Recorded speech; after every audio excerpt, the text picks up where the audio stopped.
Every so often, a mood strikes me. A particular longing that is even more pronounced during this season of costumes and pretend. I pour myself a cup of tea and collapse dramatically onto my couch. I turn on that familiar escape. Ladies in petticoats gathering up their skirts to run through a large corridor, writing letters to estranged lovers and waltzing through ballrooms. I never had a name for this genre, but like the infamous quote, I know it when I see it. It may seem obvious. It's a period drama. But Peaky Blinders is a period drama and surely does not fit into this criteria. I have a fascination with why I and so many others flock to this particular brand of nostalgia. But in order to look deeper into where this urge comes from, I must first define what I'm talking about. So I am dubbing the genre the ball gown historical fiction. Historical fiction is a huge category, anything from stories of real people and their lives dramatized, to entirely imagined people living in a real time, to real people and fake experiences. But we can recognize some of the characteristics of the ball gown historical fiction genre. European high society or court life post the Middle and Dark Ages but before the Industrial Revolution. These movies almost exclusively have women protagonists, and as a patriarchal byproduct are marketed to an audience of women. We follow these aristocratic women through their lives in this upper-class society, often following themes of romance and coming of age. For the sake of simplicity, I will mostly be using 4 works in particular as examples. The Dutchess, the 2005 Pride and Prejudice, Sofia Coppola's Marie Antionette, and Bridgerton. But the genre has seemingly endless films and TV shows under its umbrella, as well as many subgenres that we will address later. I am using the title, the ball gown historical fiction, not only because it is such a representational symbol of these films, but also because, as I see it, these works are really about the gown. Just look at the way the camera moves and frames these garments. When these films do get Academy attention, it is very often in the best costume design category. We see the historical accuracy of the costuming picked apart, both positively and negatively, when these films are reviewed. They have garnered a strong support of followers among the costuming communities and are often met with cries of, "Why can't we dress like this anymore?" Of course, part of the reason the gowns are paid attention to in awards season is that they are technically very difficult. The research and execution that goes into crafting these garments is immense, and I do not want to downplay that craft. But I find it interesting when you put it in the context of Marie Antoinette's mixed to negative reception, followed by a Best Costume Design Oscar win. Often, I see the feminine stories in these films being passed over in favor of raising up the technical prowess involved. It is hard not to see it as a slight. Even in my personal viewing, there is an element of dress-up.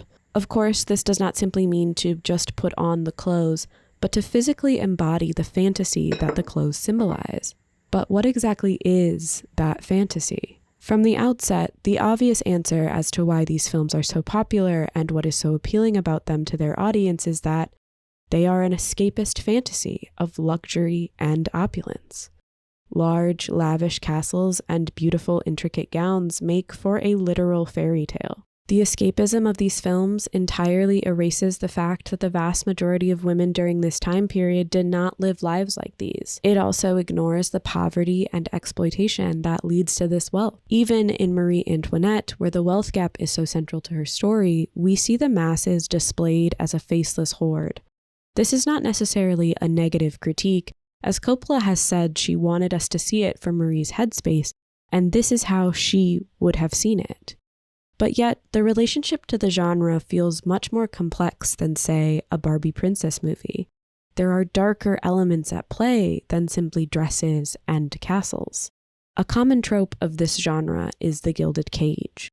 We see women in this high status of society surrounded by wealth, but without agency over their lives. For an escapist fantasy genre, what exactly are we escaping to? Why not escape to the lives of the uber-wealthy women of modernity, where you have agency and can do things like vote? Why escape to an era where you have less rights than the era you currently live in? This isn't to say there are no escapist movies or TV shows looking at the wealthy today, but why is there such a showing from this era of history in particular? Why does this time produce such a common fantasy? I think we can understand a part of the fantasy in the gown itself. Over the past 200 years, we have seen a shift from some of the most extravagant clothes worn by humans to some of the most simple in the last millennium. Due to the world wars, both for practical reasons and scarcity, women's clothes changed from the Victorian-era gowns of leisure to more practical clothing. The 1950s saw the reemergence of larger skirts and less practical clothing as women were expected to go back to their complacent roles. But when the women's liberation movement swept the 60s and 70s, women were officially members of the workforce. The newfound autonomy that they had over their lives meant that they were both able and required to make their own income. I am not the first to point out that liberation and freedom to work now comes with the expectation of work, and often work under capitalism feels like the opposite of freedom. Feminism is the worst thing that ever happened to women. Our job used to be no job. And then all these women had to show off and be like, we could do it. We could do anything. Bitch, shut up! Your dad would give some guys some land and some cows, and you could just relax. And like, if you wanted a dress or something, you wouldn't get a job. You would just like twist your dimples and talk to your husband and act like a baby. Like, please, Mr. Sweetie, buy me a dress. I find it telling that this subject is most often broached in stand-up comedy. It is taboo to talk negatively about the advancement of women's rights, and comedy is a place where we discuss the taboo.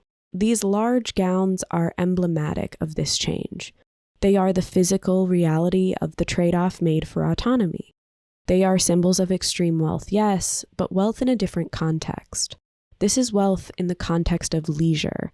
You cannot labor in a gown like this. This is not to say that I am some sort of anti-women's lib, we should have been grateful to be cared for by the men type.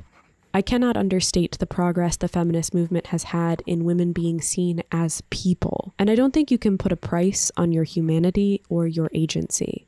And of course, this conversation is heavily skewed by the media itself. Once again, we aren't looking at the working women of these historic eras. The idea that women used to not labor but now do is only true when speaking about upper-class white women. This is not a real dichotomy. The only place to go for this fantasy is a sanitized past. Of course, part of this escape is the erasure of any lower-class people, women or otherwise. Often, working-class people are reduced to props in these films. We find ourselves longing for a simpler time that has been made simpler for us. It is also convenient that these stories play up a lack of agency in its female leads. We do not hear of the colonization that created their wealth, nor do we have to, as these women are seen as victims of the system themselves. This is also why there are little to no films with male protagonists from this slice of history. For all of the films, adaptations, and stories about Marie, there is none of that mythos around Louis. To be a white, wealthy man in Europe in the age of colonization was to be on top, unchallenged. Not only irredeemable narratively, but also to be uninteresting. I also think the gilded cage trope is important to understand within the context of the type of fantasy it is. Evan Pushak, aka the Nerd Writer, describes it this way: fantasies of escape are laughably superficial. If you somehow attain the fantasy, it dissipates. You desire desiring them, you discover, not the thing itself. The participation is literary, not actual. It is a sort of loophole. In art, you can indulge in the consolations reason denies in life.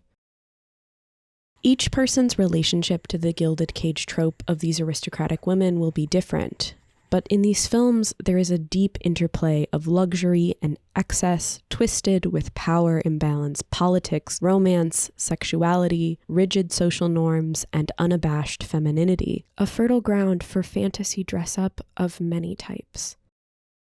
Even on the level of plot, these films and TV shows are often about these gowns. They are active characters in the story.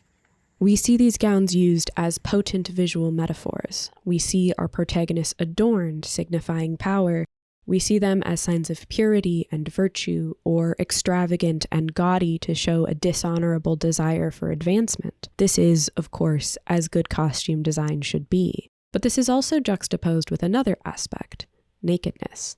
In a great many of these movies, we see our protagonists stripped, literally and figuratively, made vulnerable and bare.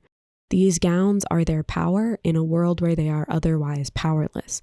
But also, their power is mere adornment that can be taken away by those that are truly in power.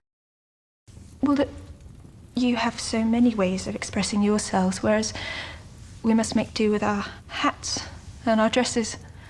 There is another version of bareness that is almost ubiquitous among these films. These films have a certain sexiness to them. In fact, they in many ways grew out of the paperback romance genre of books, Bridgerton being a perfect example of the adaptation from a steamy romance series. While very different from the paperback smut of today, the foundations were laid for these books to center women's romance by the great novelists of the past.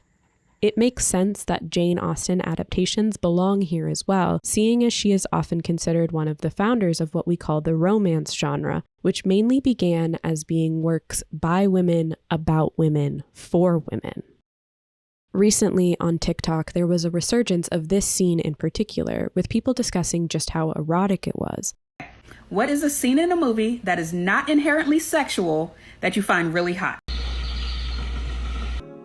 Sometimes I look in her eyes and that's where is where every morsel, every crumb, every particle of feminism in my body evaporated. The hashtag Mr. Darcy Handflex has over 17 million views on TikTok.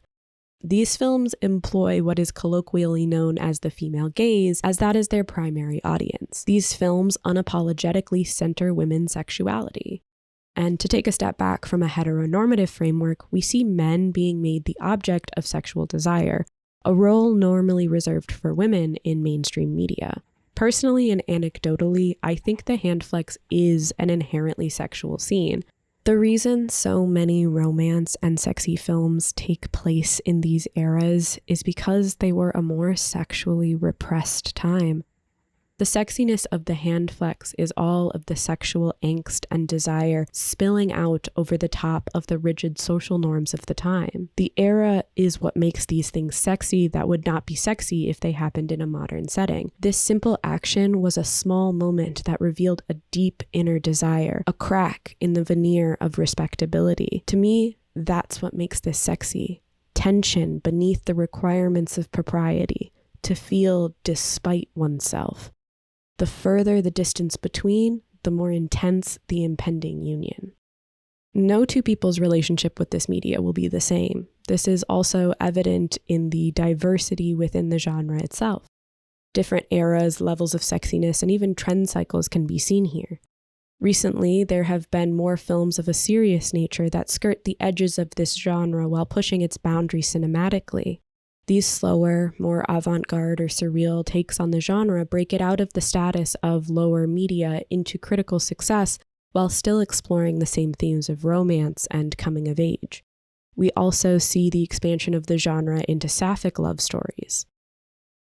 And Bridgerton runs in the other direction, making a more overtly sexual, more brain candy version of the Austen Regency aesthetic. I even have a theory about the different decades of these films going back to the English Renaissance, but that is a topic for another video.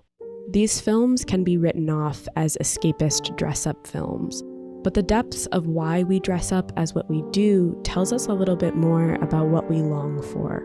Perhaps there is a part of us that wishes to wash away the exploitation that leads to extravagant wealth so as to relish in this opulence without the problematic history. Perhaps it is the fantasy of an interplay of wealth and gender power dynamics, or the fantasy of the feminine and a discharging of a modern capitalist feminism, a sexiness in the subtlety of a sexually repressed era.